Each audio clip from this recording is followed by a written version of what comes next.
Alright guys, I guess it's finally time we talk about the future, and by that I mean future characters, especially 2.2 characters. Of course we already have the drip marketing, next patch we are getting Robin and boothill or whatever his name is, but in this video, we're mainly gonna focus on Robin, and why I think she might be the second RUAN MEI of Honkai Star Rail. So leave a like if you enjoyed the video, and let's get started.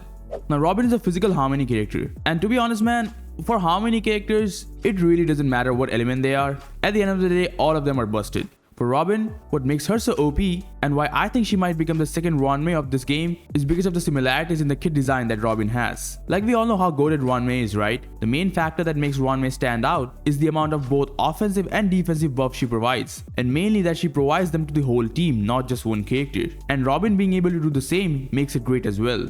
Now to go into more detail, let me explain her kit and what makes it so good, and then we can look at some build ideas and some possible synergies. To start with the kit, we have a skill that increases damage dealt by all allies by 50%, lasting for 3 turns, and the duration is based on Robin's turn. So no matter how many turns your other characters take, until Robin takes 3 turns, the buff will stay active. This does allow a lot more freedom in terms of building speed, like you don't have to make her super fast to keep up with her teammates. It's very akin to how RUAN MEI's skill works. And this gets even better with her talent, which just straight up gives up to 20% crit damage to all her allies, just by existing. Similar to how RUAN MEI gives speed to everyone, just by existing. Like you can literally see the similarities in their kits. Also there is a second part to her talent. After any of her allies attack an enemy, Robin will generate 2 extra energy. This works better with a fast team where characters can attack more often, or the best is going to be a follow-up attack focused team, as they can attack even out of their turns. And more attack means more energy for Robin, which is really convenient to have, as Robin has a very high energy cost of 160. Speaking of which, Robin's ultimate is pretty unique. First, Robin enters a unique state called the Concerto state, which will increase all allies' attack based on her own attack, similar to Tingyun, and she will let everyone in her team except herself to immediately take action. So it's like a Bronya level action advance for everyone. Also, while Robin is in the Concerto state, when any of her ally attack the enemy, she will deal additional physical damage to that enemy based on her own attack. Now this attack has a fixed crit ratio of 100% crit rate and 150% crit damage, so you don't have to specifically focus on building crit on her, which is nice. Now there is no duration or time limit mentioned in this ultimate, so how long is this state gonna last? Well, this is where the next part of her ultimate comes in. Now there are 2 things that happens right after she enters the state. First is the action advance to all her allies that I just explained a minute ago. The second thing is that when in the Concerto state, Robin is immune to crowd control debuffs and cannot take turn or action before the Concerto state ends. And in the action bar, her icon will be replaced by this Concerto countdown icon, which has its separate speed of 90. Keep this in mind. And now instead of Robin, this countdown will move in the action order. And when the countdown's turn begins, Robin will exit the Concerto state and immediately take action. Simple enough. So every turn your characters take or every attack they do before the countdown's turns begin will be buffed. This will also pose a question of how many turns a character can take before Robin's Concerto state ends. Well, the Concerto countdown has a fixed speed of 90, which gives it an action value of 111, which is pretty slow. And since everyone except Robin gets to take a turn immediately right at the beginning of the Concerto state, even with a base speed Clara, you should be able to take at least 2 turns before the Concerto state ends. And for all normal 134 speed characters, you should easily be able to take 2 to 3 turns before the state ends. That's the answer to this question. But how fast she can get her ultimate back? Well, that I'll discuss in the build section. But before that, let's look at her passives. Her first gives her a 25% action advance at the start of the battle. So it's like a bond rack set built in, allowing her to always take the first turn. Another one of her passive increases the crit damage of any follow-up attack from her allies by 10%, which is nice for follow-up attack teams, but not something super busted. And finally, her last passive is a self-heal for herself. When her HP goes below 50%, she will start to regenerate 2% of her HP every time any of her allies attack the enemy. It is similar to how she regenerates energy from her talent. By the way, if you have reached to this point of the video and like what you're watching, consider subscribing to the channel, as it does help this channel grow and motivates me to make more content for you guys.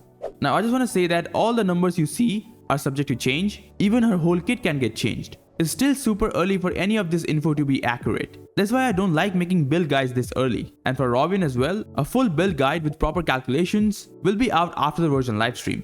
For now, let me give you some quick pointers so that you can start preparing. So for Relics, it's still unclear if the 4-piece hackerspace set works on her or not, so I'm not gonna fix it on that for now. And since her buffs duration are based on her own turn, she doesn't need super high speed either. The one thing she wants the most is attack, which both her buffs and her damage scales off. So an all-rounder set is going to be the Musketeer set, giving a decent attack, and some speed as well. You can use other combo set of 2-piece attack with 2-piece speed or double 2-piece attack, any of these works. For ornaments, if you are going for like a super high attack build, then sets like the Space Sealing Station set or the Glamour set will be the best option. But for a general build, I recommend either the Penacony set for some extra energy recharge or the Broken Keel for a team-wide crit damage buff. Granted, you need to also build some effect res to activate the Broken Keel set. Now before I move on to stats, let's talk about her Lightcone options. Now her signature aside, which is a topic for a totally separate video, I want to talk about meshing cogs. In this whole video, I talked about how similar Robin is to RUAN MEI, and one issue that players had with RUAN MEI is getting her ultimate back in 3 turns. RUAN MEI has a 140 energy cost ultimate, and players were still having problems. And now we have Robin with a 160 energy cost ultimate. And the perfect Lightcone that worked for RUAN MEI was meshing cogs. And that's exactly what I recommend on Robin if you are not planning to go for her signature, which isn't TLDR, a decent Lightcone. It gives up to 15% energy regeneration rate at S1, and a bit of extra attack to Robin and some damage boost to her allies. It's great but not necessary. Meshing cogs, a 3-star Lightcone that is easy to S5, is all you will ever need to perfectly build Robin. For all those who don't know what meshing cogs does, at S5, it restores 8 energy to the wearer whenever they attack or get hit. The amount of energy gain that this Lightcone provides is better than the 15% ERR that the signature provides. Of course, our signature also has extra utility, but meshing cogs is, in my opinion, is her second best option. So start collecting it. I had a single S5 copy that I was using on my RUAN MEI, but I recently managed to pull another S5 meshing cogs in the Acheron banner. So I'm set for Robin, but I'm gonna save more of these as future Harmony characters might need them. Now for stats. As usual, here is a chart showing a simple build. Everything is calculated based on mid-roll substats and with an S5 meshing cogs Lightcone. You can pause the video to take a look. The main thing you want to focus on is attack. Try to get close to 4k attack on Robin. With that, her ultimate buff will be around 1000 attack to all her allies, which is huge. And then try to get at least 134 speed. Here I have 149, but you don't need to go this far. It's just how my relics roll while calculating. 134 is enough. And after that, put everything else in HP and defense. If you are using the Broken Keel ornament set, then some extra effect res can be great as well. You don't have to worry about effect res outside of Broken Keel, because in her ultimate state, she's already immune to all crowd control debuffs. As far as her damage is concerned, her ultimate's extra hits will do around 10k damage, which is pretty good. Since this attack has a fixed crit rate and crit damage, you can't really increase it without external buffs. Also, you have to keep in mind that she will do around 8 to 10 hits, so the total damage comes around 80 to 100k, which is pretty good for a Harmony character. Also, this is the damage of her using meshing cogs. If she is using her signature, which gives her more attack and damage, she will do close to 14k hits, which is pretty insane. Now for her energy rotations.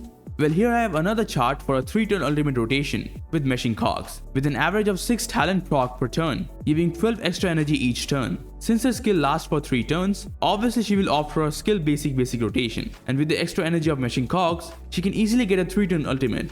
But this chart is not fully accurate. When Robin is in her ultimate state, she stopped taking turns, and at that time, she lets all her allies to immediately take turns, resulting in her allies taking at least 2 to 3 turns per person, and that single Robin's turn alone should get her more than 20 energy. So generally she will get her ultimate back every 2 to 3 turns, which is even better. Getting a 2 to 3 turn ultimate that does close to 100k damage and buffs all her allies like crazy is busted.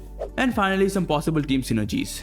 Of course, there is no way to test her right now, so I'll just talk about some teams where I think she might be the best. First of all, any dual DPS teams are going to be great. Right now we have teams like Jingliu Blade, where currently RUAN MEI is the best Harmony choice, but Robin may change that. Also, any fast teams or teams where the characters attack multiple times, especially follow-up attack teams, Robin is probably going to be the best option. She already has a passive giving 10% extra crit damage to follow-up attacks, but also with constant follow-up attacks, Robin will be able to generate a ton of energy from her talent, giving her much shorter ultimate rotations. A team with Dr. Ratio and Topaz will be one of her best team comps. For places where she will excel, I think Pure Fiction is going to be her domain. Her team-wide action advance is stupidly good in Pure Fiction, and we might potentially see a 1 to 2 turn ultimate rotation from her in Pure Fiction. These are all the points I can think of right now, but if you guys have any other ideas, feel free to share them in the comments. Overall, for my first impressions, she seems to be a great character. I mean, she's a Harmony character, bro. She can never be bad. One thing I'd say is that she may become the best support for crit-based dual DPS teams. Like for hyper-carry teams, we have Sparkle, for dot teams, we have RUAN MEI,